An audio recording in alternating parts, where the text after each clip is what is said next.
L'argent vient de signer un nouveau sommet historique avant de s'effondrer brutalement en quelques heures. Et pourtant, ce que tout le monde voit comme un simple recul technique ressemble plutôt au début d'un mouvement bien plus dangereux. Derrière les graphiques, les chiffres crient l'alerte. Les stocks réels fondent, les institutions se positionnent à l'achat massif, et les marchés à terme affichent des signaux que l'on ne voit qu'avant des bouleversements majeurs. Quelque chose se passe dans l'ombre, quelque chose que les médias ignorent ou refusent d'expliquer. Et si chaque chute violente n'était pas un accident, mais le moteur secret de rallye explosif alimenté par le FOMO? Si ce que nous venons de vivre marquait le début d'un retournement historique? Dans un instant, vous allez découvrir pourquoi les baisses de l'argent ne détruisent pas le marché. Elles l'allument comme une mèche prête à exploser. Si cette analyse vous interpelle, soutenez la chaîne en likant la vidéo et en vous abonnant pour ne rien manquer des prochaines alertes sur le marché de l'argent. Dites-moi aussi en commentaire si selon vous, cette chute annonce un simple bruit de marché ou le début d'un rallye explosif. Au début du mois de décembre, un événement silencieux a secoué les coffres du COMEX. En seulement quelques jours, les réserves d'argent enregistrées se sont évaporées à un rythme inimaginable. Le marché observait un simple repli des prix, mais dans les coulisses, les chiffres racontaient une toute autre histoire. Du 4 au 8 décembre, les inventaires officiels sont passés d'environ 48 millions d'onces à 19 millions. C'était comme voir une mer entière se retirer d'un littoral en quelques vagues. Les flux habituels, mesurés en centaines de milliers d'onces par jour, se sont transformés en torrents millionnaires. Chaque once sortant des coffres semblait hurler un avertissement, une alerte ignorée par les foules. Le marché physique se vidait à un rythme qu'aucune mécanique normale ne peut expliquer, annonçant une tension qu'on ne voit que dans les grands virages historiques. Beaucoup pensaient que cette baisse du prix reflétait une faiblesse du marché. En réalité, elle ressemblait davantage à l'œil calme d'une tempête qui se formait. Pendant que les traders particuliers cédaient à la panique, des institutions silencieuses accumulaient un métal devenu rare. Les flux vers les grands fonds révélèrent une ruée discrète, comme si quelqu'un savait déjà ce que les autres allaient découvrir trop tard. On aurait dit un braquage à la lumière du jour. Les coffres se vidaient pendant que les caméras observaient ailleurs. Des dizaines de millions d'onces partaient sans bruit, comme si le temps pressait, comme si chaque barre transportée hors des voûtes ajoutait un poids invisible au prix futur. Et plus les stocks chutaient, plus la tension devenait palpable. L'offre réelle disparaissait, tandis que la demande institutionnelle avançait avec la précision d'un scalpel. Dans cette atmosphère étranglement tendue, l'argent n'était plus un actif ordinaire. Il devenait le théâtre d'un compte à rebours. L'impression visuelle était celle d'une bombe dont la mèche brûle lentement à travers les marchés mondiaux, prête à atteindre sa charge principale. L'image du COMEX se transformait. D'un simple lieu d'échange comptable, il devenait une scène où chaque once physique retirée sonnait comme un coup de marteau, annonçant une rupture prochaine entre le papier et le métal. Ce n'était pas un détail technique, mais un basculement structurel. Ce vidage des coffres ressemblait à la disparition progressive d'un pont derrière soi. Ceux qui sont déjà passés sont en sécurité, mais ceux qui traînent risquent de tomber. Plus les chiffres se précisaient, plus une question obsédante prenait forme. Que se passe-t-il lorsqu'un marché construit sur l'abondance découvre soudain qu'il n'y a peut-être plus rien à livrer? Et si cette série de retraits n'était pas un hasard, mais le prélude d'une ruée haussière historique?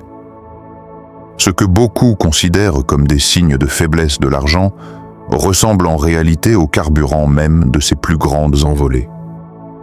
Dans les moments de panique où le prix s'effondre brutalement, les investisseurs particuliers vendent sous la pression, tandis que les institutions accumulent discrètement.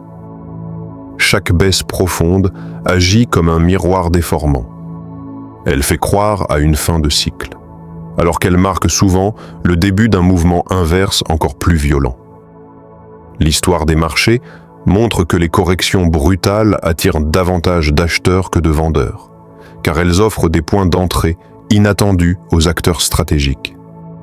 Après chaque chute, une montée soudaine de la demande se manifeste, créant une ruée acheteuse guidée non par la logique, mais par la peur de manquer le train. C'est le mécanisme du FOMO, un moteur irrationnel mais extrêmement puissant. Plus le prix plonge, plus les investisseurs à long terme voient une opportunité unique. Lorsque le marché remonte, même légèrement, cette poignée de pionniers déclenche un effet domino. Les hésitants entrent dans la course, les retardataires suivent et ceux qui ont vendu rachètent dans la précipitation. De ce chaos naît le rallye explosif. Ainsi, les chutes violentes ne détruisent pas la structure du marché de l'argent, elles la renforcent. Elles purgent les excès, révèlent la rareté véritable et attirent du capital neuf. Au cœur de ce processus se trouve une vérité contre-intuitive. Les baisses ne signalent pas la fin d'une tendance haussière. Elles en sont souvent l'étincelle. Chaque correction profonde prépare alors le terrain d'un mouvement bien plus grand, nourri par la peur, l'avidité et la compétition entre acheteurs. Le premier indicateur de cette rupture imminente se trouve dans les entrailles du COMEX, où les stocks dits « registered », ceux qui sont réellement disponibles pour la livraison, subissent une érosion sans précédent. Fin 2024 et tout au long de l'année 2025, nous avons observé une chute vertigineuse des réserves, tombant parfois sous le seuil critique des 20 millions d'onces, un niveau qui ne représente qu'une infime fraction des volumes échangés quotidiennement sur le marché papier. Cette évaporation n'est pas une simple fluctuation saisonnière, mais le signe d'un marché en situation de déficit structurel profond, le Silver Institute confirmant un manque à gagner annuel de plus de 150 millions d'onces pour la 4e année consécutive. Ce vidage des coffres montre que la demande industrielle portée par le photovoltaïque qui consomme désormais près de 200 millions d'onces par an ne se contente plus de contrats papier. Elle exige du métal physique, ici et maintenant. Lorsque les stocks disponibles pour la livraison atteignent des niveaux aussi bas, le moindre choc de demande peut transformer un simple retrait en une rupture de stock généralisée, forçant les prix à s'ajuster brutalement à la hausse pour refléter la rareté réelle. Parallèlement à cette fonte des stocks, les flux massifs vers les ETF institutionnels, comme l'iShares Silver Trust, SLV, ou le Sprott Physical Silver Trust, SLV, révèlent une accumulation silencieuse de la part des mains fortes. Contrairement aux particuliers qui vendent souvent dans la panique lors des corrections, les institutionnels ont profité de chaque baisse sous les 30 $ pour charger leur portefeuille. Rien qu'au 3e trimestre 2025, les entrées nettes sur les produits adossés à l'argent ont bondi, captant des centaines de millions d'euros de capitaux frais, alors même que les médias grand public parlaient de désintérêt pour les métaux précieux. Cette divergence entre le sentiment de la rue et les mouvements de capitaux smart money est un signal historique. Les institutions anticipent une dévaluation monétaire et se protègent derrière le seul actif dont la valeur intrinsèque est garantie par ses usages industriels vitaux. Ce positionnement massif agit comme un aspirateur sur l'offre disponible, réduisant encore davantage la liquidité physique et préparant le terrain pour un effet de levier explosif lors du prochain rallye. Le marché des options et des contrats à terme renforce cette thèse en affichant des signaux que l'on ne voit qu'à l'aube de bouleversements majeurs. En 2025, l'open interest sur les options d'achat, calls, à des prix d'exercice très éloignés, comme 50 ou 60 $, a littéralement explosé, témoignant d'un pari massif des traders professionnels sur une envolée verticale du cours. Plus significatif encore, les taux de backwardation, une situation rare où le prix spot est plus élevé que le prix futur, sont apparus de manière sporadique, prouvant que les acheteurs sont prêts à payer une prime immédiate pour posséder le métal physique plutôt que d'attendre une livraison future. Cette tension sur les options montre que le marché est en train de perdre confiance dans la capacité des vendeurs à livrer le métal à sa terme. C'est le mécanisme parfait d'un gamma squeeze.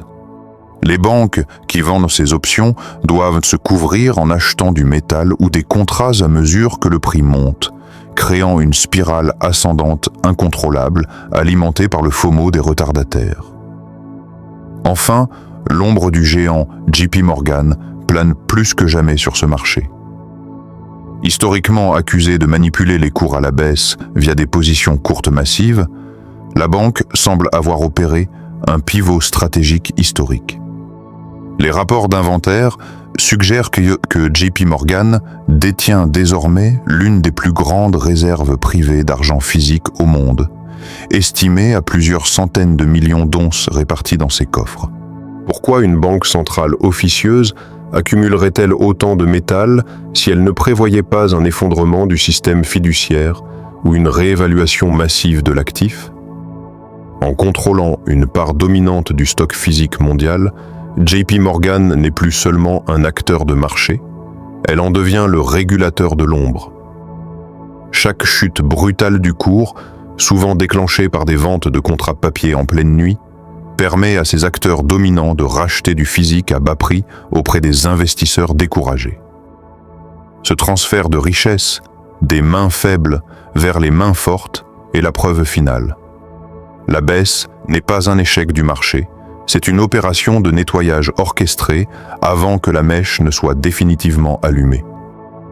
Le premier indicateur technique qui trahit l'imminence d'un mouvement explosif réside dans la déconnexion brutale entre les inventaires du COMEX et le volume des échanges de papier.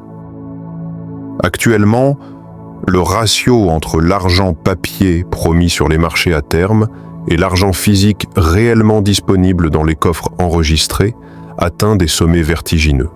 Pour chaque once de métal physique prête à être livrée, il existe des centaines d'onces virtuelles circulant sous forme de contrats. Cette situation crée une vulnérabilité systémique.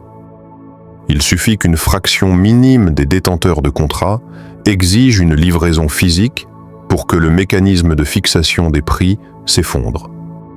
Ce déséquilibre ne peut se résoudre que par une réévaluation massive du prix du métal, car c'est le seul moyen de décourager la demande de livraison et de purger l'excès de papier qui sature le marché depuis des décennies.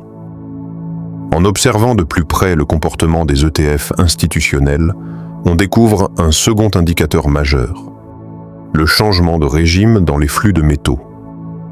Alors que le grand public se concentre sur les fluctuations quotidiennes, les fonds comme le PSLV de Sprott accumulent des quantités records d'argent physique, les retirant définitivement du marché disponible.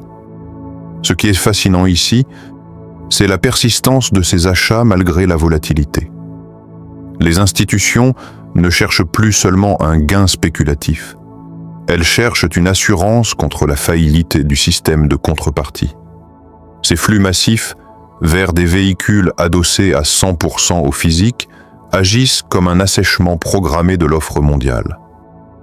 À chaque baisse de prix, ces entités achètent davantage, créant un plancher de plus en plus haut et transformant chaque correction en un tremplin vers un nouveau sommet historique.